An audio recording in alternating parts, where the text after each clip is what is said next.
மதுரைக்கு போனீங்கன்னா திருப்பரங்குன்றம் முருகர் கோயிலுக்கு போய் வாங்க, அவ்வளோ நல்லது நடக்கும்னு சொன்னாங்க. நாங்களும் திருப்பரங்குன்றம் கோயிலை பார்த்துட்டோம்.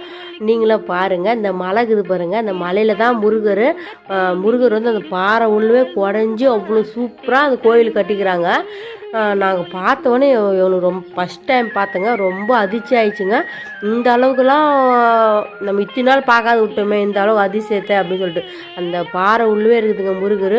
ஆனால் வந்து டைமோடு தாங்க அந்த முருகரை பார்க்க முடியுமா, 24 ஹவர்ஸ் பார்க்க முடியாதுங்க. இப்போ பகலில் வந்து 2 மணிக்கோ 1 மணிக்கோ நட சாத்திடுவாங்க, அதுக்குள்ளே நீங்கள் பார்த்துருங்க.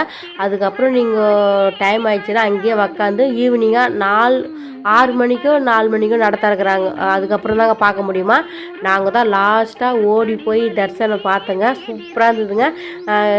திருப்பரங்குன்றம் போனீங்கன்னா நீங்களும் சாமி பாருங்கள். சாமிலாம் பார்த்துட்டு அங்கே பிரசாதம்லாம் கொடுத்தாங்க, அது நாங்கள் காசுக்கு வாங்கினோம்.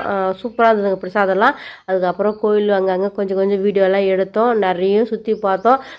எங்களுக்கு கொஞ்சம் உடம்பு சரியில்லாயிடுச்சு. மதுரையில் வந்து அன்றைக்கி ஈவினிங் மழை வந்துச்சு, அதனால் வந்து மதுரை அந்த நிறைய இன்னும் சுற்றி பார்க்கலாம்னு நினச்சிருந்தோம். வீட்டுக்கு வந்துட்டுங்க. அடுத்தது பயணிக்கு போக போகிறோம்.